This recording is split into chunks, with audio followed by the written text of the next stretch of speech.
नमस्ते दोस्तों, कैसे हैं आप सब। उम्मीद करती हूँ अच्छे होंगे। अगर आपको हमारी कहानी में कोई कमी लगती है तो आप हमें कमेंट करके बताइए, हम उस पर सुधार करेंगे।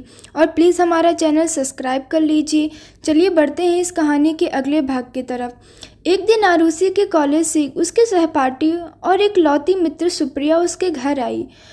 वह घर के दरवाजे से ही आरू आरू चिल्लाते हुए आई। दादी उसे घुसते ही बोली, क्यों इतना शोर मचा रखा है तूने छोरी? बाहर से ही चिल्लाती आ रही है, घर के अंदर आकर ना बोल सकती तू? जब देखो तब तूफान मचाती आवे, बहरे ना है हम जो चिल्लाती इतना। सुप्रिया, सॉरी दादी, अब मैं धीरे बोलूँगी। दादी, हाँ हाँ ठीक है। आरुषि ने सुप्रिया की आवाज़ सुनी और जल्दी से भागकर कमरे से बाहर आंगन में आई। आरुषि हैरान सी उससे पूछने लगी कि तू यहाँ कैसे आज? सुप्रिया उसके सर पर टपली मारते हुए बोली, कहाँ गायब थी तू इतने दिन से? कॉलेज क्यों नहीं आ रही? आरुषि दादी की तरफ देखने लगी तो दादी ने उसे आँख से ही धमकाते हुए मना कर दिया कुछ बताने से। आरुषि, हाँ यार, हमारी तबीयत कुछ ठीक नहीं है, इस वजह से नहीं आ पा रही हम कॉलेज। सुप्रिया, अब तो ठीक है ना? तो चल फटाफट तैयार हो जा, तुझे मेरे साथ कॉलेज चलना है अभी। आरुषि, लेकिन क्यों? दादी बीच में बोलते हुए, वो ना जा पाएगी बेटा, उसकी तबीयत खराब थी, देख कितनी कमजोरी आ गई है इसके अंदर। आरुषि मन ही मन सोचने लगी कि आज तक हमें तो कभी बेटा कहकर नहीं बुलाया इस घर में। इतना झूठा प्यार दादी इसके सामने हमें जता रही हैं। काश वो सच होता। ये सोचकर आरुषि की आंखें नम हो गईं। सुप्रिया, अरे कुछ नहीं हुआ दादी, इसे मैं अपने साथ ले जाऊंगी और अपने साथ लेकर आऊंगी इसे। प्लीज़ जाने दीजिए ना दादी इसे कॉलेज। दादी, ऐसी कौन सी आफत आ रही है कॉलेज में जो ये ना जाएगी तो बवाल मच जाएगा। सुप्रिया चहकते हुए, दादी कॉलेज में नुपुर फंक्शन शुरू होने वाला है। इस बार तो तरुण सागर जी महाराज भी आने वाले हैं कॉलेज में, तो सर ने उनके स्वागत की जिम्मेदारी हमारे ग्रुप को दी है। दादी, सच में तरुण सागर जी महाराज आने वाले हैं? सुप्रिया, और क्या दादी, इस बार दीप प्रज्वलन उन्हीं के हाथों से होगा। आरुषि के बिना हम लोग कैसे मैनेज कर पाएंगे? भेज दो ना दादी आरुषि को। दादी, ठीक है, जा छोरी, तैयार हो जा, चली जा कॉलेज, लेकिन कॉलेज से घर आना सीधे, समझी? आरुषि खुशी होते हुए, जी दादी। दादी, और हाँ सुन, महाराज जी के अच्छे से सेवा करियो, कोई कमी ना रह जावे, तेरे पाप भी धुल जावे थोड़े बहुत। आरुषि सिर झुकाकर, ठीक है दादी। आरुषि उछलते हुए सुप्रिया को साथ लेकर अपने कमरे में चली गई। उसके जाने के बाद दादी बड़बड़ाते हुए कहने लगी, प्रभु जी सिद्ध देना इस छोरी को, प्रभु जी शुद्धि देना इस छोरी को, कहीं नाक न कटा दे हमारी। कमरे में आते ही आरुषि इतनी जल्दी तैयार होने लगी जैसे उसकी ट्रेन छूट रही हो। सुप्रिया उसे इस तरह देख हैरानी से बोली, मैडम आपको आज इतनी जल्दबाजी किस बात की है? क्या चक्कर है जो मुझसे छुपाया जा रहा है? बताओ बताओ। आरुषि हंसते हुए बोली, चक्कर कुछ नहीं है, बस इतने दिन हो गए कॉलेज गए हुए, आज जाने को मिल रहा है तो एक्साइटेड हूँ बहुत। सुप्रिया, पक्का यही बात है ना? आरुषि, हाँ हाँ, और क्या बात होगी, तू भी ना। सुप्रिया, चल जल्दी चलते हैं, कहीं लेट ना हो जाए। आरुषि, चल चल, इससे पहले ही दादी का मूड न बदल जाए। आरुषि जैसे ही अपना बैग उठाने लगी, उसके हाथ में चोट की वजह से दर्द आ गया और वह हल्के से चीख पड़ी। सुप्रिया जल्दी से उसके पास आई और उसका हाथ देखकर बोली, ये क्या दादी का काम है ना? आरुषि बात टालते हुए बोली कि हम गिर गए थे यार, अब तो बातों में टाइम वेस्ट मत कर और निकल फटाफट। आरुषि और सुप्रिया कॉलेज के लिए निकल गई। आरुषि के मन में फिर से एक उम्मीद जागी कि वह सौर्य से मिल पाएगी, पर उसे डर भी था कि सौर्य ने उसका इंतज़ार न किया हुआ तो कहीं वो चला गया हो। ये कह के हम दिल को समझा रहे हैं, ये कह कह के हम दिल को समझा रहे हैं। वो इंतज़ार में है कब से और हम अभी आ रहे हैं। आरुषि कॉलेज गई और वहाँ महाराज जी की सेवा के लिए प्रबंध करने में लग गई। आज कॉलेज ख़त्म होने के समय से पहले ही आरुषि कॉलेज से निकल गई, क्योंकि घर पहुंचने में देर होती तो दादी से डांट पड़ सकती थी। उसने सोचा जल्दी जाकर मिलूंगी तो सही समय पर घर जा पाऊंगी। आरुषि जल्दी जल्दी मंदिर की तरफ बढ़ गई। वहाँ पानी पूरी वाले अच्छन काका से पूछा कि क्या कोई उसके बारे में पूछने आया था, लेकिन काका ने इनकार कर दिया कि कोई भी नहीं आया उसके पास।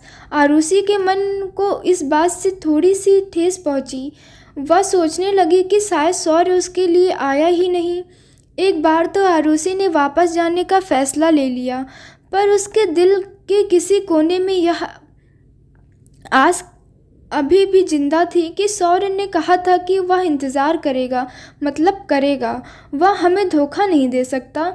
उसकी बातों में हमने सच्चाई देखी है। वो ज़रूर आएगा हमसे मिलने।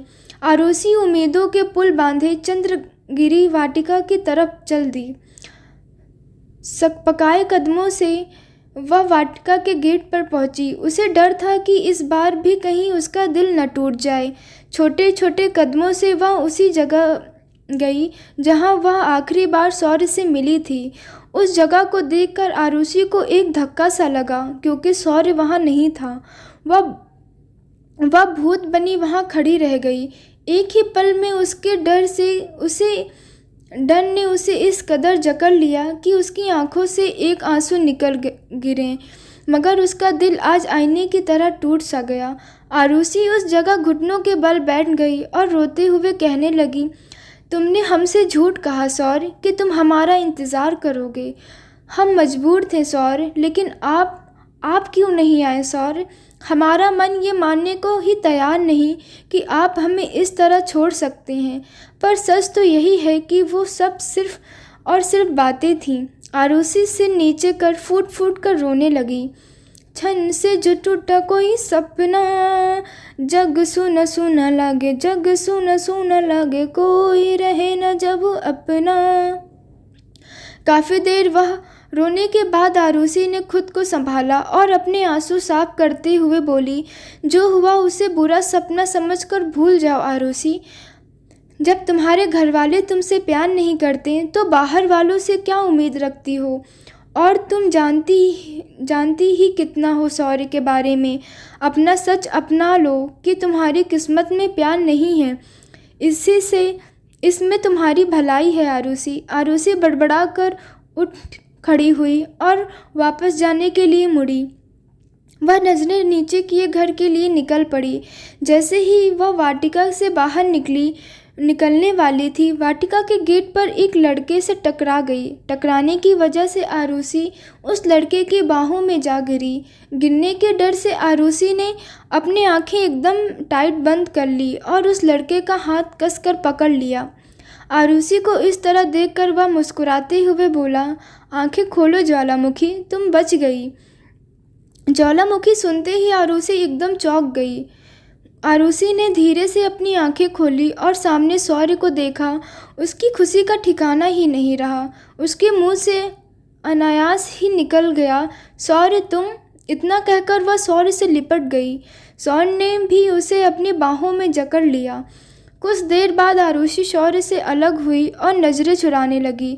वह सौर्य से पूछने लगी, कहाँ चले गए थे तुम सौर्य? हमें तो लगा कि तुम नहीं आओगे। सौर्य उसका चेहरा हाथों में थामकर कहने लगा, इसलिए रो रो कर तुमने अपनी आंखों का ये हाल बना लिया है। इतना चाहती हो तुम मुझसे? मुझे तो पता ही नहीं था। आरुषि ने शर्मा कर पलकें झुका ली और कहने लगी, ऐसा कुछ भी नहीं है। वो तो हम बस। सौर्य ने उसके होठों पर अपनी उंगली रख दी और दोनों एक दूसरे की आंखों में देखने लगे। सौर्य आरुषि से कहने लगा कि कुछ बातें बिना कहे भी समझ आती हैं आरुषि। अक्सर दिल की बातें आंखों से ही बयां हो जाती हैं। कभी कभी आंखें भी धोखा खा जाती हैं सौर्य, जैसे अभी हमें हुआ। आरुषि ने उदास होकर कहा, हम भी तुम्हें यहाँ न देखकर ये सोच बैठे कि तुम नहीं आओगे। हमें माफ़ कर दो सौर्य, हमने तुम्हें गलत समझा। आरुषि ने अपने दोनों कान पकड़ लिए। सौर्य उसके हाथों को हटाते हुए कहने लगा कि इसकी ज़रूरत नहीं है आरुषि, तुम आ गई बस वही काफ़ी है मेरे लिए। आरुषि उसकी बात सुनकर हल्का सा मुस्कुरा दी। सौर्य आरुषि का हाथ पकड़कर उसे वहीं उस जगह ले गया जहां वो पहली बार बैठकर बातें कर रहे थे। सौर्य ने उसे वहां बैठाया और उसके हाथों को थाम कर कहने लगा, पहले मुझे ये बताओ कि तुम आई क्यों नहीं मुझसे मिलने। मैंने हर रोज़ यहाँ तुम्हारा इंतज़ार किया है पर तुम आई ही नहीं। सब ठीक है ना आरुषि, घर में तो कोई प्रॉब्लम नहीं है ना। आरुषि ने उसे घर में जो भी कुछ हुआ उस बारे में सब कुछ बता दिया सौर्य को। तो सौर्य उसके हाथों में लगी चोट देखने लगा। उसे आरुषि की हालत देखकर बहुत बुरा लगा था। उसके बाद आरुषि सौर्य से कहने लगी कि हम कभी साथ नहीं हो सकते सौर्य, हमारी कहानी कभी पूरी नहीं हो सकती। तुम हमसे उम्मीद कर रहे थे कि हम तुम्हारा साथ दें, लेकिन ऐसे जब घर में कोई हमारी सुनता ही नहीं तो कोई हमारे दिल का क्या सुनेगा सौर्य। जब उन्हें तुम्हारी फिक्र नहीं तो तुम क्यों इतना फिक्र करती हो आरुषि, क्योंकि हम तो उनसे प्यार करते हैं ना सौर्य। हम कभी हमारे परिवार की मर्यादा नहीं लांघ सकते सौर्य। तुम्हें पता है आरुषि, एक पंछी तभी उड़ना सीखता है जब उसे खुला आसमान दिया जाए। एक बच्चा तभी चलना सीखता है जब उसकी उंगली छोड़ जाए। तुम अगर लाइफ में कुछ करना चाहती हो तो तुम्हें यहाँ से बाहर निकलना होगा आरुषि उदास होकर बोली, इतना आसान नहीं होता ये सब सौर्य, लेकिन इतना मुश्किल भी नहीं होता आरु। सौर्य उसे समझाते हुए बोला, तुम जानती हो मैं यहाँ क्यों रहता हूँ। आरुषि ने ना में सर हिला दिया। सौर्य कहने लगा, मेरे मम्मी पापा मुझे इंजीनियर बनाना चाहते थे पर मुझे उसमें ज़रा सा भी दिलचस्पी नहीं थी। मैं एक राइटर बनना चाहता था, हिस्टोरिकल बुक लिखना चाहता था, लेकिन घर वालों को ये मंजूर नहीं था क्योंकि इस लाइन में सफलता की उम्मीद कम और नकारात्मक के चांस ज़्यादा होते हैं। आरुषि ने उत्सुकता से पूछा कि तुमने क्या चुना फिर। सौर्य मस्करी करते हुए बोला, तुम्हें चुना। आरुषि उसकी बात सुन हंसने लगी। सौर्य उसे हंसता देख बोला, कितनी अच्छी लगती हो तुम हंसते हुए। अच्छा बताता हूँ अब पूरी बात। आरुषि ध्यान से उसे सुनने लगी। सौर्य ने कहा, मैं जब स्कूल में था तब मैंने एक कविता लिखी थी और अपने स्कूल फंक्शन में बोली थी। वो कविता सबको इतनी पसंद आई कि सबने मुझे बहुत मोटिवेट किया लिखने के लिए। मैंने भी ठान लिया कि मैं राइटर ही बनूंगा। मम्मी पापा मुझे ज़बरदस्ती इंजीनियरिंग बनाने में लगे थे तो मैं घर छोड़ के चला आया। आरुषि हैरानी से बोली, आपने सच में घर छोड़ दिया। सौर्य ने हाँ में सिर हिलाते हुए कहा, अब कुछ पाने के लिए तो कुछ तो खोना ही था। मैं भी निकल पड़ा अपने सफ़र पर। मैं बहुत से हिस्टोरियल प्लेटफॉर्म पर गया, वहाँ रिसर्च करता और बुक लिखता। मेरी 3 किताबें प्रकाशित हुईं और तीनों से ही मुझे बहुत अच्छा रिस्पांस मिला। मैं यहाँ भी इस मंदिर के बारे में लोगों से बहुत तारीफ़ सुनकर आया था। सब कहते थे इस मंदिर में सबकी मन्नतें पूरी होती हैं, लेकिन लोगों की किस्मत बदल जाती है। यहाँ आकर मैं भी पूरी उम्मीद से यहाँ आया था और जब से तुम्हें देखा तो मेरा विश्वास और भी पक्का हो गया। आरुषि, वो क्यों? सौर्य, क्योंकि तुम मेरी लाइफ का वो हिस्सा बन गई जिसे देखते ही लगा कि जो भी है बस यही है अब। मैं नहीं जानता हमारा भविष्य क्या होगा, लेकिन तुम्हारे साथ बिताया हुआ हर पल बहुत खूबसूरत है मेरे लिए। आरुषि उसे एकटक निहारने लगी। सौर्य उसके आगे चुटकी बजाते हुए बोला, अब ये तुम्हारे हाथ में है कि तुम हमारे लिए कोई कदम उठाना चाहती हो या नहीं। लेकिन बस एक बात का याद रखना, तुम्हारा जो भी फैसला होगा मैं हर हाल में तुम्हारा साथ दूंगा। अगर तुम अपनी लाइफ बनाना चाहती हो तो तुम्हें परिवार के सामने खड़ा होना होगा आरू। आरुषि ने बड़े प्यार से उसे देखा और उसके हाथों को चूमकर अपने माथे पर लगाते हुए कहने लगी, हम नहीं जानते कैसे हो तुम हमारी लाइफ में आए, पर हम बहुत खुशनसीब हैं कि तुम हमारी दुनिया में प्यार के रंग भरने आए हो।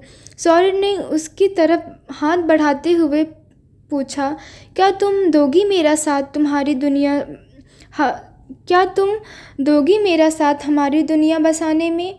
आरुषि कुछ पल सोच में पड़ गई और कहने लगी, हम वादा तो नहीं करेंगे सौर्य, मगर पूरी कोशिश करेंगे कि तुम्हारी उम्मीद पर खरा उतर सकें। सौर्य जैसे ही आरुषि के करीब जाने लगा, आरुषि ने अपनी आंखें बंद कर ली। सौर्य उसके माथे को चूमते हुए बोला, बस इस चेहरे पर मुस्कुराहट बनाए रखना आरू। आरुषि हाँ में सर हिलाते हुए सौर्य के कंधे पर सिर रख कर बैठ गई और दोनों एक दूसरे में इस कदर खोए थे कि उन्हें आसपास की कोई सुध-बुध ही नहीं थी। आरुषि को सौर्य के साथ देखकर किसी ने चुपके से उनकी तस्वीर निकाल ली और आरुषि के पापा को दिखाते हुए उनके कान भर दिए। मोहब्बत ने हमारे दर पर दस्तक क्या दी, मोहब्बत ने हमारे दर पर दस्तक क्या दी, सारा जहां हमारा दुश्मन बन बैठा।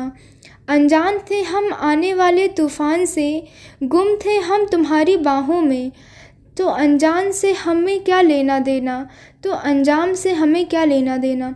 दोस्तों, आपको हमारी ये कहानी कैसी लगती है? आप हमें कमेंट करके ज़रूर बताइएगा। अगर इसमें कोई कमी है तो प्लीज़ कमेंट करके हमें बताइएगा।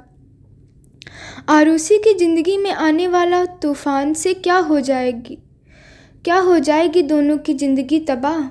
जानने के लिए जुड़े रहे हमारे कहानी के अगले अंक तक। शुक्रिया, और प्लीज़ आप हमारा चैनल सब्सक्राइब कर लीजिए। शुक्रिया दोस्तों।